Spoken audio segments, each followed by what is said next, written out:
Sveiki, mėlyjeji. Gavau tokį prašymą išburti dėl laimės, dėl meilės, dėl blogų santykių, dėl toksinių santykių su žmogum. Prašė mane ne asmeniško, bendro visiems. Prašė, nes tai, sako, yra labai daug žmonių, kurie būtent turi šitas problemas. Padarysiu tą. Nemokama. Vien už laikus, vien už prenumeratas jūsų, kad žiūrit mane. Jums tai nieko nekainuoja. Tik tai paspausti laiką arba parašyti gražią man žinutę. Taip, paklausim moters,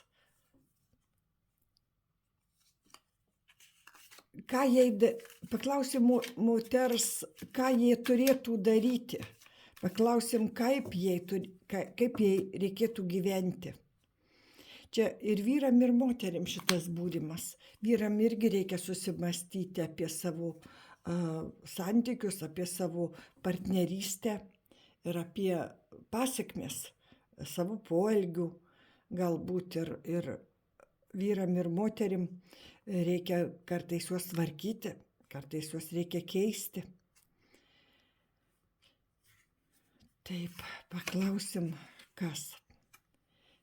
Tai yra mylinčio žmogaus korta. Šuo visada reiškia labai gerą, ypač šitoks gerietis.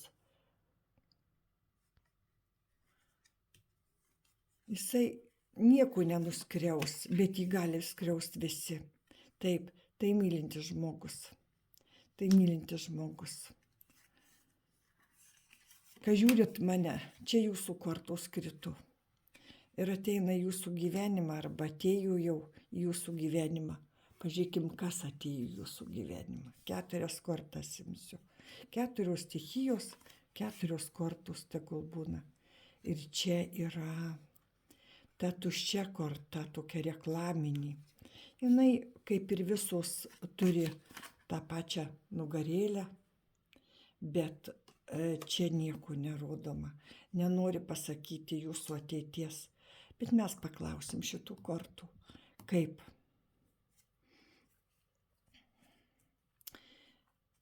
Moteris, kuri prašė, pas ją yra problemų tikrai didelių. Tai jos antra santuoka, partnerystė, vyrui taip pat. Bet jis turi draugų, kurie patys nesusitvarkė savo gyvenimą. Yra nelaimingi, netvarkingi, neturi mylinčios šeimos, bet kišasi jo gyvenimą, patarinėja.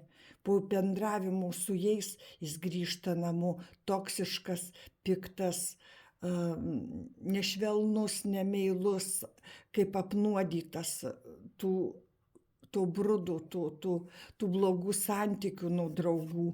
Ir jie būtinai patarinės, nenori, kad jis laimingas būtų.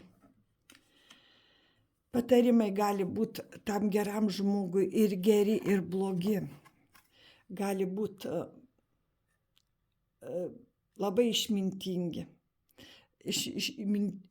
Taip, bet tai turi būti žmogus, kuris moka tvarkytis ir savo gyvenimą. Neklausykit patarimų tokių žmonių. Negi esat valdomi vyrai ir moterys kažkokių draugių pavydžių, kurios kišasi pavydėdamas, kad turit gerą žmogų, arba vyram draugai, kurie kišasi į jūsų gyvenimą patarinėdami, nors visiškai nemoka susitvarkyti net savo. Tai yra baisiausi dalykai.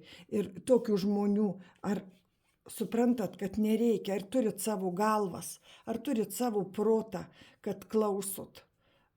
Čia 2 širdys krito. Matot, kaip kortos būrė. Šitam draugui patarinėja, bet patarinėja ar gerai, ar blogai. Pasižiūrėkit, kas jums patarinėja. Čia širdis ir čia širdis. Dvi mylinčios širdys krito, mėlieji. Šitoj kaladėj yra visų kortų po du laivai, 2 šuniukai, 2 širdys, visko po 2. Ir paukščiai yra 2, 2 kortos su paukščiais. Ir čia krito labai bloga korta. Čia yra žiurkės. Žiurkės, kurios krito ant laivo. Žiurkės, kurios nori sugraužti jūsų širdį, kur negali pakęsti, kad jūs kažką turit. Žiurkės atėję čia į kažkano namus, graužia jų gerą, graužia jų laimę, graužia jų turtą, graužia jų viską, ką jie turi gražaus, gero ir skanaus. Jie nori sugraužti jūsų meilę. Žiurkės kritę po širdim vienareikšmiai, ir žinot, kaip blogai, kad po širdim krito, ant širdies krito žiurkė. Jūs turite tokius patarėjus, kur graužia jum gyvenimą. Neduoda jum kelionę į laimę, į meilę, į viską. Jie patys neturi to ir jum nenori duoti. Nors apsimeta labai gerais draugais, dėl savo naudos, dėl išnaudojimo. Matot, kaip prie jūsų imu, mėlieji, lapį, kuri nori pasimti savo grobį. Lapį, kuri vagia iš jūsų namų kažką tai, ką jūs turit gražaus ir gerų, nori pasimti savo. Ar jūs atiduosit savo laimę, ar jūs atiduosit savo meilę. Tai gali būti moterys jūsų draugys, patarėjus. Oi, čia nepataikauk, oi, čia nebūk švelni, oi, čia nebūk gera. Ir paskui jūsų santykiai būna po tokių kalbų, jūs net nesijaučiat, kad jūs taip elgiatės. Blogai, negražiai, toksiškai. Jūs net nesijaučiat, ką jūs darot savo parėję namo po šitokių bendravimų. Tu ten nenusileist, tu ten nepasiduok, ten nebūk per daug paslaugi, nebūk per daug ten geras, nesimėtik ten niekur, žinai, nepataikauk, įsilepinsi paskui viską. Jeigu turit savo galvą, gyvenkit savo galvą, mėlieji. Neduokit jum tom žiurkėm, tom lapėm godžiom iš jūsų namų imti viską, kas jum labai gražu ir brangu. Šito žiurkės jūsų aplinkoj paskandins jūsų laivą, jūsų meilės laivą, kuris galėtų būti labai labai gražus ir geras. Už tai nerodo ateities raktas. Krito, matot, ir korta šalia raktų. Atrakinkit savo ateitį patys, savo protu, savo išmintim. Ar jūs turit smegenų, ar jums reikia gyventi svetimų žmonių, kitų žmonių galvą ir smegenim? Kas darosi? Čia labai blogai krito kortos, mėlieji. Vienareikšmiai. Viena po kitos pačios baisiausios kortos krito. Čia iš karto, matot, patarinėjimai širdžiai, čia akmeninė širdis, čia graži, su rože, grojanti gražiausiom natom širdis, o čia yra įkalinta širdis amuletė, kažkokia tai, žinot, bareljefas tik tai, žmogaus, kuris tiesiog akmeninį širdis, čia geležinį, čia sidabrinis turbūt papuošimas, pakabukas ant kaklų su moters geležiniu žodžiu. Ir iš karto žiurkės ir ta lapė su grobiu. Ta lapė, kuri įsikandusi vištą nešasi ir žodžiu, žiūrėkit, kas jūsų aplinkoj, mėlieji. Neleiskit jūsų temą, jokių pamokymų, jokių patarimų, jokių kalbų apie jūsų santykius, apie jūsų, draugai, jie gal net perdėta prasme pradėti jum auklėti, jeigu nesileisi tiesiogiai. Jie sakys, ai, aš čia tai neduodu tenais savo žmonai ar savo vyrui, niekas manęs nevaldo, manęs nestumdo ir ten ne ką. Viešpatį, kartu gyvenant reikia vienas kitam padėti, reikia vienas kitam būti paslaugus. Jeigu jūs pavydėsit savo partnerį, skanesnių kąsnių savo pasiimsit į lėkštę, jeigu jūs prisilietimų, apkabinimų ir galvosit, kad jisai nori su jum gyventi, net kad jum gerai prie jo, kad jum gerai su juo kartu būnant, tai nereiškia, kad ir jūsų partneriui gerai. Gyvent dėl to vien, kad jum gerai šalia jo, jūs turit žiūrėti, kad ir jam gerai būtų. Vyrai ir moterys, žiūrėkit, kad ir reikia būti kartu gyvenant ir švelnumu, jūs nesat kaimynai, tik tai, kad susėję kartu vienuose namuose ir šalia lėkštės padėtos. Be santykių, be švelnumų, be gražaus žodžio, be nieko, tai nesantykiai. Jūs viską prarasit, jūs šąla, nekurstomas laužas šąla, jisai užges. Vienareikšmiai. O su šitokiais patarėjais, draugais, jūsų širdis, kas iš jos liks? Čia net draugai, čia priešai, nereikia jokių priešų, jeigu turi tokius draugus savanaudiškus, kuriem reikia tik tai jūsų pagalbos galbūt, jie apsimeta, oi, čia žinai, man to reikia iš tavęs, man ano reikia, bet kai tau reikia kažko, tai nei pirštų dėl tavęs kitą kartą nenorės pajudinti. Jūs dėl jo lėksit ir dieną, ir naktį, o jis dėl jūsų ne. Pasižiūrėkit, apsidairykit, ką turit šalia. Ar tai tikri draugai? Jeigu tai tik tai pažįstami, tai ir elkitės su jais kaip pažįstamais.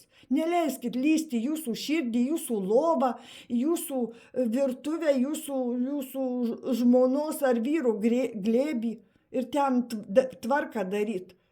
Pasakykit, susitvarkyk savo gyvenimą, pasižiūrėk pats kaip gyveni, ar pati kaip gyveni, ar tu laiminga. Pati nelaiminga ir man tvarkai. O geriausiai nieko nesakykit, nekonfliktuokit. Tiesiog palikit tai kaip statuse pažįstamų, jokių draugų, jokių iš karto nukreipkit kalbą apie kitką, neleiskit šnekėt, nes žinot, kokie toksiniai santykiai, kokie toksiniai kalbos, net savo pavyzdžių ar ką, jau jum įpampuota yra energetika, blogoji toksinė energetika, net kai jūs išklausot, koks jisai ten kietas, kaip jis nesirūpina žmona arba nesirūpina draugį jūsų savo vyru. Jūs tą parnešit, norit, nenorit namo, mėlėji. Aš jums šneku jau dabar ne kaip tarologija, ne kaip kokia, bet kaip bioenergetikė. Nesigadinkit savo santykių. Paimsiu kortas dar, kas iš šitų santykių gali jum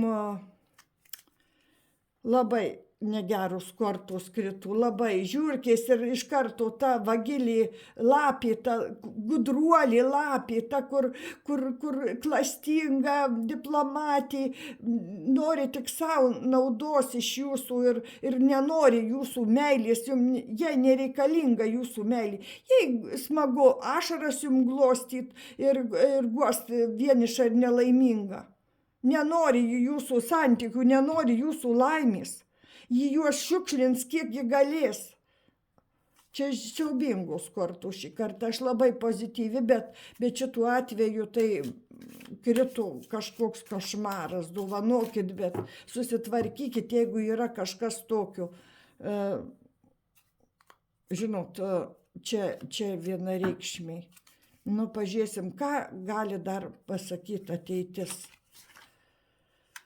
Į savo laimę turit raktą, jūsų laimė jūsų rankose, mėlieji.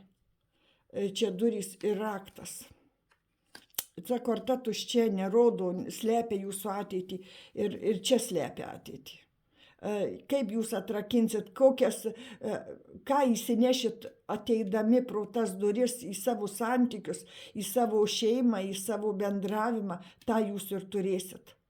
Ar jūs atsinešit visą pulką žiurkių su savim ir lapių, kurios neleis jums būti laimingos.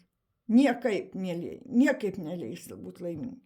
Arba jūs gyvensit savo galvą, savo protu ir antiek esat suaugęs, išmintingas, kad mokėsit susitvarkyti savo lovą ir savo namuose be draugių, kurios burdaką savo gyvenime, atsiprašau, turi, ir draugų, kurie toksiniai, nuodingi ir su jais niekas nesugyvens ir niekada jie neturės laimės ir meilės ir visko. Pasižiūrėkit, ką jūs ateidami į partnerystę, įeidami pro šitas duris, įsinešit į jūsų su partneriu bendrą gyvenimą ar su partnerė. Ką jūs per šitas duris įsinešat į tuos savo naujus namus, į naujus santykius, į savo naują. Pasižiūrėkit, mėlyjei. Dėkui už laikus ir prenumeratas. Linkiu jums laimės, linkiu jums išspręsti šitas problemas. Tikiuosi, kad žiūri mane išmintingi, protingi žmonės. Kiekvienas gyvena tik tai savo asmeninį gyvenimą. Kiekvienas turi savo karminį kelią. Draugų, pažįstamų, giminaičių, sesers, brolių. Karminis kelias yra visiškai kitoks, skirtingas nuo jūsų, mylėjai. Tik jūs savo galvą galit rasti savo kelią ir kurti savo laimę. Linkiu jums tokiem ir būti.